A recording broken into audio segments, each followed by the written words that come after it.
हम स्टार्ट करते हैं एक्सरसाइज 4.2 क्लास 12। हमने जैसा कि लास्ट वीडियो में हमने डिटरमिनेंट की प्रॉपर्टीज पढ़ी थी, तो उसी बेस पर ये क्वेश्चन सॉल्व होंगे। जैसा कि क्वेश्चन फर्स्ट में बोला हुआ है कि हमें डिटरमिनेंट की प्रॉपर्टी का यूज करते हुए हमें फाइंड करना है, और ठीक है ना, डिटरमिनेंट फाइंड करना विदाउट एक्सपेंडिंग, हमें एक्सपेंड नहीं करना है और प्रॉपर्टी का यूज करते हुए फाइंड करेंगे। तो देख सकते हैं क्वेश्चन फर्स्ट के अंदर एक मैट्रिक्स दे रखी है, हमें उसको हमें सॉल्व करना है। तो देख सकते हैं कि हमने जैसा कि एक डिटरमिनेंट प्रॉपर्टी में पढ़ा था कि जब कोई भी कॉलम या रो दो एलिमेंट से ज्वाइंट होते हैं तो हम उनको दो मैट्रिक्स में ब्रेक करके लिख सकते हैं। जैसा कि यहाँ C3 कॉलम है पूरा, तो वो दो एलिमेंट से ज्वाइंट है, यहाँ x प्लस है, y plus B, z plus C. तो इस वाले कॉलम को ब्रेक करके लिख सकते हैं। तो पहली वाली मैट्रिक्स के अंदर x y z रख दीजिए, दूसरी वाली में a b c रख दीजिए, ठीक है ना। लेकिन C1 और C2 दोनों में सेम चलेंगे, C1 C2 इसमें सेम, C1 C2 इसमें सेम, लेकिन C3 हमने ब्रेक कर दिया है। जैसा कि हम जानते हैं डिटरमिनेंट की प्रॉपर्टी से, जब दो रो या दो कॉलम हमारे पास आइडेंटिकल हो जाते हैं तो उसका जो डिटरमिनेंट होता है वो किसके बराबर होता है, 0 के। तो यहाँ देख सकते हो कि यहाँ जो C1 और ये जो C3 है दोनों सेम है, और दोनों सेम मतलब आइडेंटिकल है, तो इसका डायरेक्टली डिटरमिनेंट हम क्या लिख सकते हैं, 0। ऐसे ही यहाँ पर देख सकते हैं इस वाले में C2 और C3 सेम है, यानी कह सकते हैं C2 C3 कॉलम जो और आइडेंटिकल यानी सेम है, तो इसका भी डिटरमिनेंट कितना आ जाएगा, 0। तो 0 प्लस 0 किसके बराबर आ जाएगा, 0 के, ठीक है। ऐसे ही नेक्स्ट क्वेश्चन है, हमें ये भी without expanding using the property of determinant हमें फाइंड करना है, 0 के बराबर प्रूफ करना है। तो हम इसके अंदर हम ना क्या करते हैं, जैसा कि हमने डिटरमिनेंट की प्रॉपर्टी में भी पढ़ा था कि हम कॉलम्स को, रोज को ऐड कर सकते हैं या फिर मल्टीपल करके ऐड करवा सकते हैं, यानी हम रो ऑपरेशन, कॉलम ऑपरेशन कुछ भी लगा सकते हैं। तो देख सकते हैं कि इस वाले क्वेश्चन के अंदर मैंने क्या किया है कि C1 के अंदर C1 C2 C3 तीनों कॉलम ऐड कर दिए, मतलब इस C1 के पहले एलिमेंट में, पहले वाले इसमें, तो मैंने ये और ये नंबर भी ऐड कर दिए। देख सकते हो जब मैंने ऑपरेशन लगा के C1 में चेंज हो रहा है, जिसमें C1 C2 और C3 तीनों कॉलम्स एक कॉलम में ऐड कर दिए। देख सकते हो जैसे अब मैंने ऑपरेशन बोल दिया था कि अब C1 के अंदर यानी A माइनस B, फिर इसमें C2 भी ऐड कर दो, तो यहाँ ये भी ऐड कर दिया, फिर इसमें C3 भी ऐड कर दो, इसमें ये वाला भी एलिमेंट ऐड कर दिया। ऐड करने के बाद हम क्या देखते हैं, ये आपस में सारे कैंसिल आउट हो जाते हैं, प्लस का माइनस के से, प्लस का C माइनस के C से, सब कुछ कैंसिल होने के बाद यहाँ का बच जाएगा 0, ठीक है ना। तो यानी इस वाले कॉलम के अंदर में तीनों एलिमेंट ऐड कर दिए। सेम इसी तरीके से जब हम C2 के 21 एलिमेंट में, तो B माइनस C में ये वाला एलिमेंट भी ऐड कर देंगे, प्लस में ये वाला एलिमेंट ऐड कर देंगे, तो इधर से भी सारे आपस में कट जाएंगे प्लस माइनस की वजह से। तो यहाँ पर ठीक है, ऐसे ही इसके अंदर ये तीनों ऐड करें, जब हम तीनों ऐड कर देंगे इसमें भी, तो प्लस के B से माइनस का, इससे ये और C से C कैंसिल हो जाएगा, ये आपस में अपोजिट साइन की वजह से सब कैंसिल हो जाएगा। तो मैंने वही ऐड किए यहाँ पर, तो मैंने ऐड करके आपको दिखाया। तो देख सकते हो माइनस के B से प्लस का B कैंसिल, प्लस के C से माइनस का C, प्लस के A से माइनस का A कैंसिल। तो ये पूरे टर्म आपस में कैंसिल हो जाने के बाद ये क्या हो जाएगा, 0 0, यानी C1 के पूरे एलिमेंट में क्या आ जाएगा, 0 0। और हम जानते हैं डिटरमिनेंट की प्रॉपर्टी से, जब भी कोई रो या कॉलम पूरी तरीके से अगर 0 हो जाती है कम्प्लीटली, तो उसका डायरेक्टली आंसर हम क्या लिख देते हैं, 0 लिख सकते हैं, ठीक है ना। जैसा कि तीसरे क्वेश्चन में हमें ये दे रखा है कि 2 3 5 7 8 9, ये हमारे पास एक दे रखा है मैट्रिक्स दे रखी है, उसका डिटरमिनेंट फाइंड करना है, 0 आना चाहिए। तो हम क्या करते हैं, जो 65 75 86 है, हम इसको ब्रेक करके लिख देते हैं। 63 प्लस 2 72 प्लस 3 81 प्लस 6 5 लिख सकते हैं। इस तरीके से लिखने के बाद हम जानते हैं कि जब दो एलिमेंट आपस में प्लस सम से जुड़े हुए हैं तो हम उनको दो मैट्रिक्स के अंदर ब्रेक करके लिख सकते हैं। C1 और C2 दोनों में तो सेम रहेंगे, लेकिन C3 अलग हो जाएगा। तो पहले वाले में 63 72 81 लिख सकते हैं, दूसरे वाले में 2 3 5 लिख सकते हैं, ठीक है ना। हमने दो मैट्रिक्स के अंदर ब्रेक किया और देख सकते हैं ये वाला डिटरमिनेंट पूरा 0 हो गया। क्यों 0 हो गया, क्योंकि इधर से C1 और C3 two columns are identical, यानी C1 C3 सेम होने जाने की वजह से इसका डायरेक्टली आंसर क्या आ जाएगा, 0 आ जाएगा, ठीक है ना। और इस वाले क्वेश्चन इस वाले को हम कैसे सॉल्व करेंगे, मतलब ये तो पूरा 0 हो गया, इस वाले को सॉल्व करते हैं। अब देखो 63 को लिख सकते हैं 9 7 63, 72 को लिख सकते हैं 9 8 72, और 81 को लिख सकते हैं 9 9 81। तो क्या देख सकते हैं हम इसमें कि 7 8 9, तो 7 8 9 यहाँ भी सेम है, यानी C2 C3 सेम है, लेकिन फर्क कितना भी यहाँ पर 9 9 है। तो हम क्या करते हैं 9 जो है वो कॉमन निकाल लेते हैं C3 में से। तो लिख देना यहाँ पर टेकिंग कॉमन 9 फ्रॉम C3। तो हम 9 कॉमन निकालते हैं C3 कॉलम में से। जैसे हमने 9 हमने कॉमन लिया C3 में से, तो हमारे पास यहाँ 7 8 9 रह गया। तो देख सकते हो अब यहाँ पर C2 और C3 दोनों सेम है, यानी आइडेंटिकल। तो इस वाली मैट्रिक्स का भी आंसर कितना आ गया 0, और इसका तो 0 चल ही रहा था। तो देख सकते हो 9 इंटू 0 प्लस में 0, तो मैंने यहाँ लिखा है कि 9 इंटू 0 प्लस में 0 कितना आंसर दे देगा, ये 0 दे देगा। तो इस तरीके से हम इसको सॉल्व करते हैं। नेक्स्ट क्वेश्चन है हमारा फोर्थ में क्या बोला है कि हमें डिटरमिनेंट फाइंड करना है प्रॉपर्टी लगा के विदाउट एक्सपेंडिंग। तो हम क्या करते हैं, हमें मैट्रिक्स दे रखे है, डिटरमिनेंट फाइंड करना है। तो हमने क्या किया, इस A को हमने अंदर मल्टीप्लाई किया, AB प्लस में AC हुआ, फिर B को अंदर मल्टीप्लाई किया, BC प्लस BA CA को कर दिया। मल्टीप्लाई करने के बाद हमने क्या किया कि इस BC को यानी C3 के अंदर C2 कॉलम जोड़ दिया। क्यों जोड़ा, देख सकते हैं हम, अगर हम AB ये रहा AC, अगर हम मीनिंग कहने का ये है कि अगर हम इन एलिमेंट्स को इनमें ज्वाइंट कर दे तो तीनों के जो नंबर्स होंगे वो सेम आ जाएंगे, यानी सेम बिल्कुल डिक्टो सेम होंगे। जैसे मैंने ऐड किया तो AB और AC तो था यहाँ पर, और इस C3 में C2 भी ऐड किया, तो ये वाला BC भी ऐड हो गया। उसके बाद BC BA तो यहाँ पर था, फिर हमने C2 ऐड किया, तो C2 का कॉलम ये BC है, तो हमने ये ऐड कर दिया।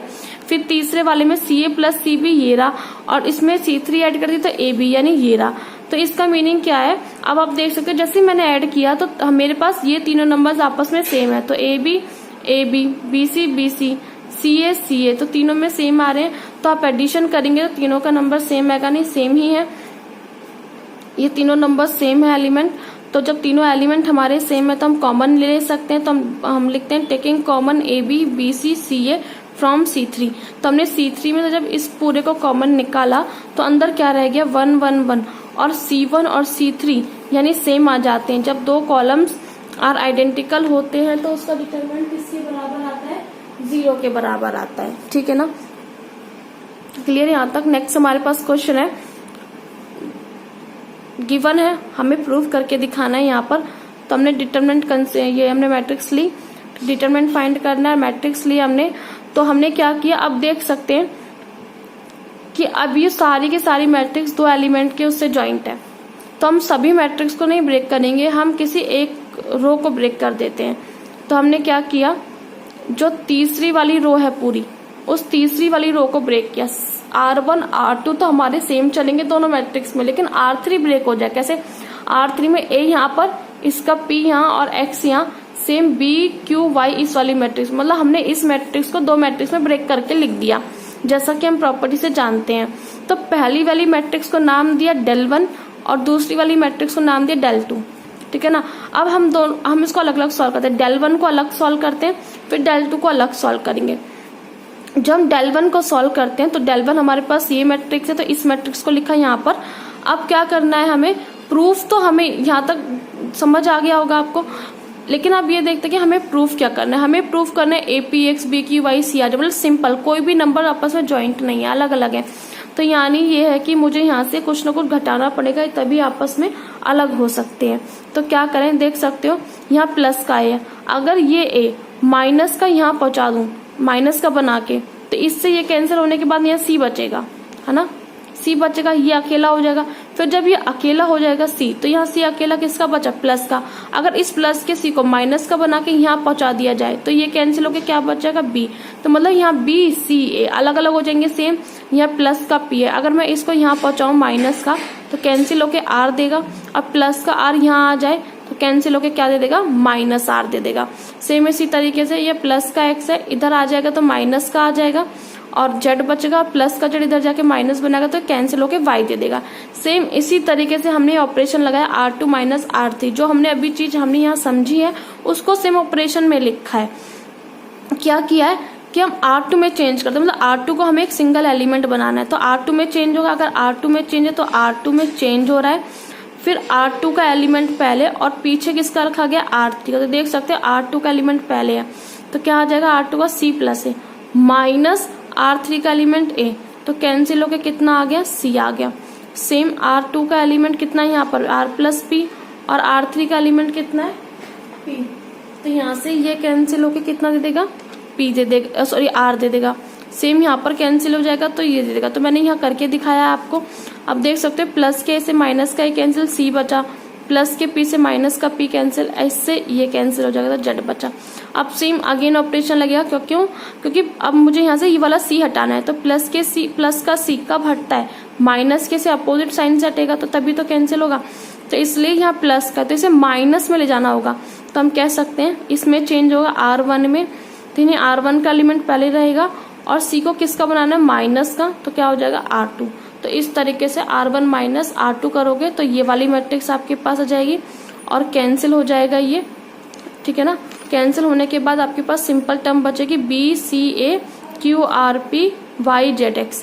इस तरीके से आपके पास ये सिंपल टर्म बची, ठीक है ना। कैंसिल होने के बाद ये टर्म आएगी। लेकिन आपको ये ध्यान देना है कि हमें प्रूफ क्या करना है। हमें प्रूफ करना है APX BQY CRZ, यानी APX ऊपर वाली लाइन आनी चाहिए, फिर BQY आनी चाहिए, फिर CRZ आनी चाहिए। तो देख सकते हैं हम यहाँ पर जो हमारे पास सॉल्व करने पर मैट्रिक्स आई है, जो APX है वो बननी चाहिए R1, और जो BQY है वो बननी चाहिए R2, और CRZ बननी चाहिए R3। यानी सब एलिमेंट तो सही आए लेकिन सब अलग अलग पोजीशन पे रखे हुए।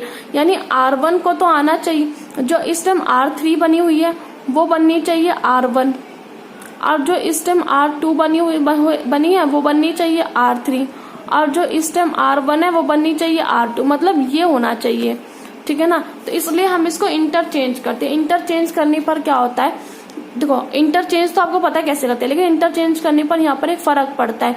जब भी कभी आप 2 रो और 2 कॉलम को इंटरचेंज करते हैं तो वहां पर माइनस का 1 लगता है, माइनस का साइन आ जाता है, ठीक है ना। अगर आप दोबारा चेंज कर रहे हैं तो आपके पास दूसरा माइनस आ जाएगा। तो दोनों माइनस मिलकर क्या बनाते हैं? प्लस। तो इसलिए आप सॉल्व करते हैं इसको। देखो हमें APX चाहिए था R1 में, तो यानी ये नीचे जाएगा। तो हमने क्या किया, R1 और R3 को इंटरचेंज किया, या फिर कह सकते हैं आप जैसा आप सुटेबल समझे ऐसा आप कर सकते हैं। मैंने यहाँ पर R1 और R2 को इंटरचेंज किया। आप R1 R2 को इंटरचेंज करेंगे तो क्या होगा, BQY नीचे जाएगा, CRZ ऊपर चला गया, और एक माइनस का लगेगा। इंटरचेंज करने पर माइनस का लगेगा डिटरमिनेंट की प्रॉपर्टी में, ठीक है ना। अब देखो BQY अपनी जगह पे सही पहुंच गया है, लेकिन अब ये R1 और R3 अपनी सही जगह पे नहीं पहुंचे हैं। तो R1 को तो आना चाहिए R3 पोजीशन पर, और R3 को आना चाहिए R1 पोजीशन पर। तो इसलिए हमने इसको आपस में इंटरचेंज किया और ये अपने एलिमेंट अपनी अपनी सही जगह पर पहुंच चुके हैं।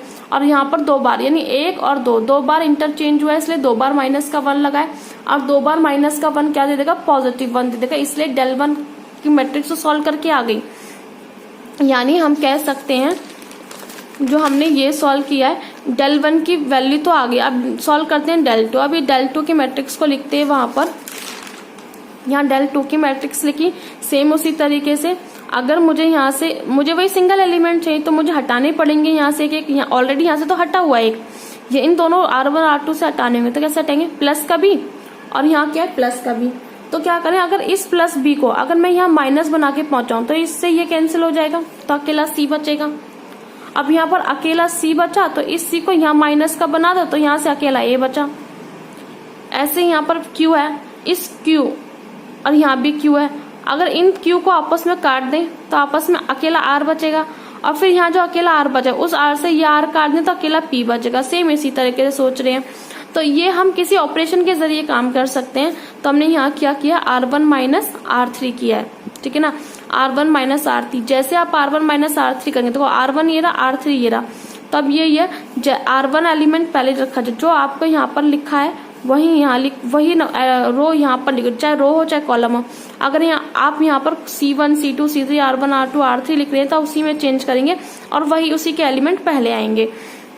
तो देख सकते हैं यहाँ R1 है, तो R1 क्या है, B प्लस C, और R3 क्या है यहाँ पर B, माइनस तो साइन है, तो प्लस के B से माइनस का B कैंसिल हो गया, अकेला क्या बचेगा, C बचेगा, ठीक है ना। ऐसे यहाँ पर क्या हो जाएगा, R1 क्या है हमारे पास यहाँ Q प्लस R, और माइनस में R3, तो प्लस के से कैंसिल हो जाने के बाद क्या बचेगा, R बचेगा, किसका, प्लस का बचेगा। सेम इसी तरीके से आप सॉल्व करेंगे यहाँ पर।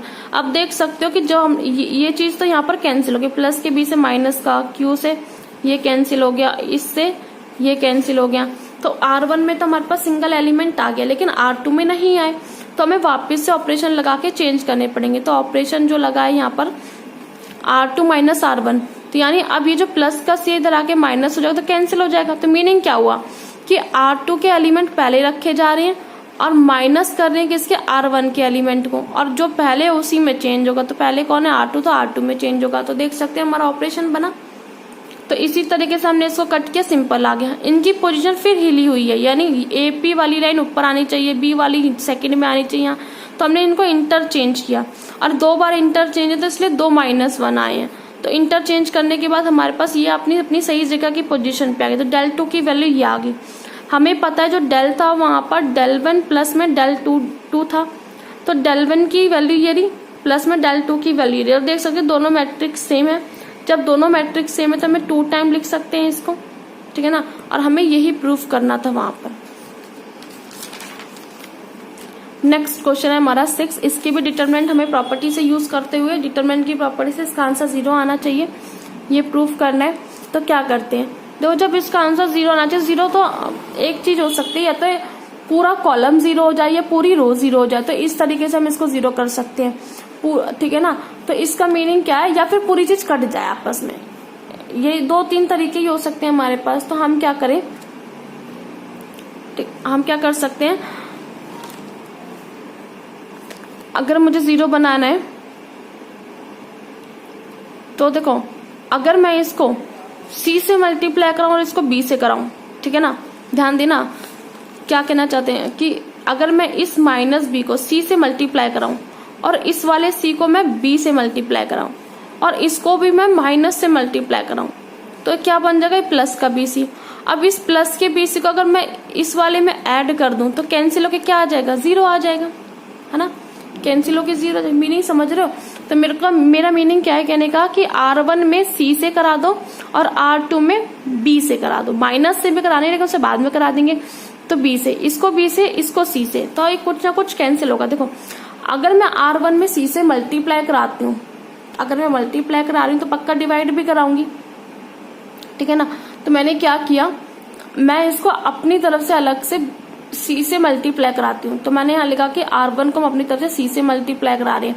जैसे हमने R1 को C से मल्टीप्लाई किया तो 0 × C 0 हो जाएगा। फिर A की मल्टीप्लाई C से करोगे तो AC बन जाएगा, और -B की करोगे C से तो -BC बन जाएगा।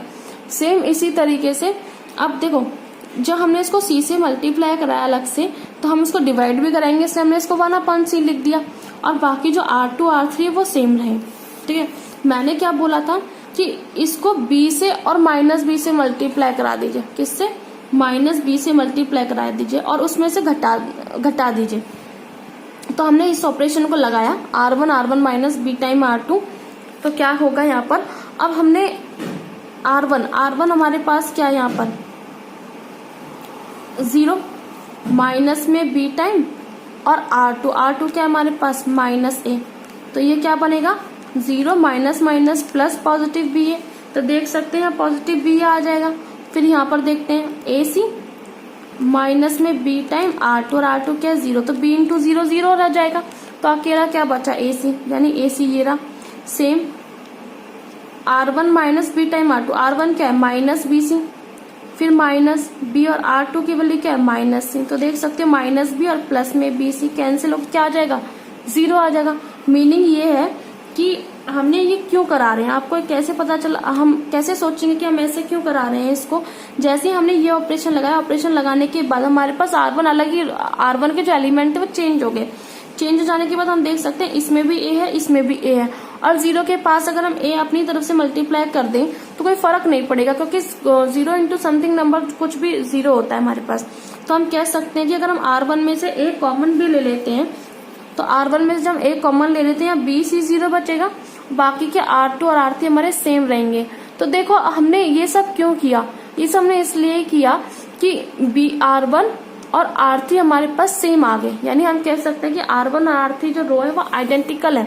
अब जब R1 R3 आइडेंटिकल है तो हम ये कह सकते हैं कि उसका डिटरमिनेंट कितना होगा 0, क्योंकि कभी भी 2 रो या 2 कॉलम जब भी कभी आइडेंटिकल होती है तो उनका जो डिटरमिनेंट होता है वो क्या होता है, 0 होता है। हमने ये सब इसलिए किया था, और ये हमें पता कहाँ चला, हमने सिर्फ इस वाली चीज को देख के यहाँ से कि ये 0 कैसे बनाया जा सकता है, उस वजह से हमें ऑपरेशन का पता चला। ऑपरेशंस लगाते ही हमारे पास ये क्वेश्चन सॉल्व हो गया।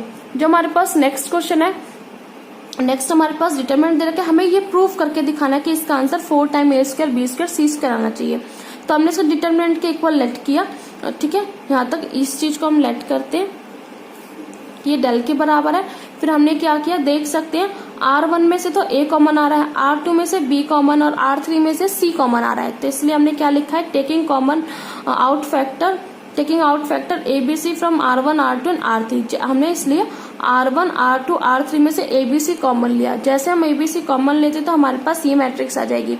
फिर देख सकते हैं कि कॉलम में से अब कॉमन आ रहा है, C1 कॉलम में से A और C2 कॉलम से B और C3 कॉलम से C कॉमन आ रहा है। जैसे हमने अगेन ABC कॉमन निकाला तो 2 बार आगे, एक ABC तो R1 की वजह से आया, एक ABC कॉलम की वजह से आया, तो हमारे पास 2 हो गए, A square B square C square. अब क्या करना है, अब सबसे बढ़िया बात ये होगी कि अगर हम 2 टर्म को किसी को 0 बनाने, 3 को नहीं, अगर आप पूरी रो यानी 3 है, एक रो और एक कॉलम में 3 एलिमेंट है, अगर आप किसी भी रो के एक कॉलम के तीनों एलिमेंट को अगर आप 0 बना देते हैं तो उसका आंसर आप डायरेक्टली 0 लिखेंगे। लेकिन हमें 0 प्रूफ नहीं करना है, इसलिए हम तीनों एलिमेंट को 0 नहीं बना सकते, ना तो रो की तरफ से बना सकते ना ही कॉलम की तरफ से। तो हमारे पास एक रीजन बचता है, एक ये चीज बचती है कि हम किन्हीं 2 एलिमेंट को 0 बना दें और तीसरा एलिमेंट एज इट इज रहने दें। तीसरे को 0 क्यों नहीं बना रहे हैं, क्योंकि डिटरमिनेंट ही पूरा 0 हो जाएगा, इसलिए किन्हीं 2 को 0 बनाते हैं। तो हमने क्या किया, हम इन वाले 2 को 0 बनाते हैं। कैसे बनेगा, ये प्लस का 1 है और इस प्लस 1 में ये वाला -1 जोड़ दे, तो अगर इस +1 में -1 जोड़ दें, यानी ऐसे +1 में इस -1 को अगर हम जोड़ दें तो प्लस माइनस -1 कैंसिल होकर कितना आ जाएगा, 0, तो 0 बन जाएगा। सेम इसी तरीके से हमने क्या किया, इस +1 में यानी R2 में किसको जोड़ रहे हैं, R1 को जोड़ रहे हैं, तो R2 में R1 को जोड़ रहे हैं, तो ये रहा, तो R2 में R1 को जोड़ रहे हैं, तो R2 पहले तो R2 में चेंज होगा। सेम इसी तरीके से अगर हम इस 1 में ये वाला -1 अगर जोड़ दें तो R3 में R1 को जोड़ दें तो चेंज R3 में होगा। तो देखो जैसे हमने ये ऑपरेशन लगाया था हमारे पास ये 2 कॉलम क्या हो गए, 0 हो गए। तीसरे को 0 क्यों नहीं बना रहे हैं आपको पता चल गया है। अब हम क्या करें, जो तीसरा 1 बचा हुआ है, या तो एक्सपेंडिंग अलोंग R1, या तो आप जैसे R1 के अलोंग हम एक्सपेंड करते हैं उसकी तरह कर लो कि इसको पकड़ के रो और कॉलम छोड़ दो, फिर इसको होल्ड करो, फिर इसको रो और कॉलम छोड़ दो, आप तब भी निकाल सकते हैं, ठीक है। या फिर आप सिंपली निकाल सकते हैं C1 को एक्सपेंड करके। देखो C1 में ये तीनों एलिमेंट आते हैं, अगर आप -1 को लेके रो और कॉलम को अगर स्किप करते हैं इन तरीके से तो आपके पास ये 4 एलिमेंट बचते हैं, 0 to 2 0। अब जब आपके पास 0 to 2 0 बचेगा तो 0 से 0 की मल्टीप्लाई करा दीजिए, तो 0 × 0 0 हो जाएगा, माइनस में 2 × 2 कितना हो जाएगा, 4, 2 × 2 कितना हो जाएगा, 4 हो जाएगा। क्लियर है ना यहाँ तक, तो कितना आ जाएगा 4, और 4 आ जाने के बाद हम लिख सकते हैं यहाँ पर 4 time A square B square C square. समझ आया ना, क्लियर यहाँ तक। तो ये 4 कहाँ से, आप R1 के अलॉन्ग भी एक्सपेंड करा सकते हैं और C1 के अलॉन्ग भी एक्सपेंड आप करा सकते हैं। मैंने R1 के किया, आप C1 के कर देंगे तब भी आपका आंसर आएगा, ठीक है। तो यहाँ तक आपको आई होप समझ आया होगा। हमारे पास 8th क्वेश्चन है। 8th क्वेश्चन में बोला है कि बाय यूजिंग द प्रॉपर्टी हमें ये प्रूफ करें। 8th के 2 पार्ट है, तो पहला पार्ट ये रहा हमारे पास, हमें ये गिवन है और हमें प्रूफ करके दिखाना है। तो देखो जब भी कभी हमें प्रूफ करके दिखाना होता है तो सबसे पहले आप अपनी राइट हैंड साइड देखो कि आपको प्रूफ में चाहिए क्या। हमें चाहिए A - B। देखो A हमारे पास एक एक करके हम सॉल्व करते हैं, पहले A - B लेंगे, फिर B - C, फिर C - C। तो एक एक चीज को समझते हैं। तो A - B, अब देखो A ये रहा, A आगे चाहिए B पीछे चाहिए, A - B है, तो A - B में A आगे चाहिए B पीछे चाहिए। तो A जो है आगे किसका एलिमेंट है, A किसका एलिमेंट है, A है R1 का एलिमेंट, जबकि B पीछे है और साइन किसका आ रहा है, माइनस का, और B पीछे होने की वजह से B किसका एलिमेंट है, R2 का। तो R1 - R2 बना, और जो पहले होगा उसी में चेंज होगा, तो R1 में चेंज हो रहा है R1 - R2। क्लियर यहाँ तक। तो एक ऑपरेशन में पता चल गया यहाँ तक, तो देख सकते हो। तो हम ऑपरेशन लगाते हैं, R1 - R2, R1 - R2, तो R1 में 1 - 1 कितना आ गया, 0। फिर ऐसे ये A माइनस में बी, तो ए माइनस बी, यहाँ ए स्क्वायर माइनस में बी स्क्वायर। आप इसके अकॉर्डिंग काम करेंगे। सेम इसी तरीके से अब हम देख सकते हैं हमें ए माइनस बी तो मिल गया, अब हमें चाहिए बी माइनस सी। तो अब बी माइनस सी अगर हम देखें तो इस वाले में बी जो है R2 का एलिमेंट है और सी जो है R3 का एलिमेंट है माइनस, और पहले होने की वजह से R2 में चेंज हो रहा है। तो R2 माइनस R3 ऑपरेशन लगा हमारा, ये रहा। तो R2 माइनस R3, जब R2 माइनस R3 करें तो B माइनस सी और बी स्क्वायर माइनस सी स्क्वायर, तो 1c सी स्क्वायर आ गया। हम जानते हैं कि ए स्क्वायर माइनस बी स्क्वायर का फॉर्मूला एक बार माइनस एक बार प्लस में लिख सकते हैं, ऐसे ही बी स्क्वायर माइनस सी स्क्वायर को एक बार माइनस और प्लस में लिख सकते हैं। तो आप देख सकते हैं कि R1 में a माइनस बी कॉमन आ रहा है और R2 में b माइनस सी कॉमन आ रहा है। तो यहाँ पर हमने लिखा कि taking common a minus B और b minus C from R1 and R2। जैसे ही हमने a minus B minus C common लिया तो हमारे पास ये मैट्रिक्स आ जाएगी। इस मैट्रिक्स को आने के बाद दो टर्म्स हमारे पास जीरो है ऑलरेडी, तीसरी जीरो नहीं है और हम इसको तीसरा जीरो बना भी नहीं सकते। अगर हम इसको जीरो बना देते हैं तो हमारा पूरा डिटरमिनेंट किसके बराबर हो जाएगा, जीरो के। जो हमें प्रूफ करना है हम उसको प्रूफ नहीं कर पाएंगे। इसलिए जो तीसरा वन बचा है उसको एज इट इज रखो और C1 के अलोंग एक्सपेंड कर दो। तो देखो जीरो के अकॉर्डिंग आप रो और कॉलम छोड़ेंगे तो 0 इंटू पूरा नंबर 0 और ये 0 के छोड़ दो 0 इंटू समथिंग नंबर 0, बचा ये 1। तो हम क्या करते हैं, इस 1 के अकॉर्डिंग 1 जिस रो में और जिस कॉलम में आ रहे हैं वो 4 एलिमेंट लिखते हैं। वो 4 एलिमेंट लिखे यहाँ पर और ये तो इंटू में चल ही रहे हैं। फिर क्या करें, इसकी मल्टीप्लाई इससे करा दो और इसकी मल्टीप्लाई इससे करा दो। तो b प्लस सी बन जाए b प्लस सी माइनस और a प्लस बी बन जाए a प्लस बी। ठीक है, माइनस की वजह से अंदर के हुए साइन चेंज, प्लस के b से माइनस का b कैंसिल, क्या बचा c माइनस a बचा। अब देखो बाहर तो ये दोनों चल रहे थे, अंदर से सॉल्व करने पर ये टर्म आ गया और देख सकते हैं हमें प्रूफ ही ये करना था। ठीक है, तो जो हमें प्रूफ करना था वो हमें प्रूफ किया, तो हैंस प्रूफ। ठीक है, हमारे पास आता है 8 का सेकंड पार्ट। अब 8 के सेकंड पार्ट में क्या है, हमें दे रखा है, ये गिवन है, हमें प्रूफ करके दिखाना है। वही चीज देखिए आप, a minus B, b minus C, c minus C और a plus B plus C हमें प्रूफ करना है। तो सबसे पहली बात आप राइट हैंड साइड देख के पहचानिए, आपको ऑपरेशन का पता चल जाता है कि a माइनस बी। अब ये a माइनस बी है, अब a जो है वो कहाँ का एलिमेंट है देख सकते हैं, R2 का।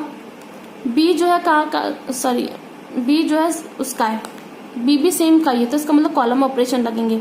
तो a जो है C1 का एलिमेंट है, b जो है C2 का एलिमेंट है, तो C1 माइनस C2, तो C1 माइनस C2 है तो C1 पहले तो C1 में चेंज होगा।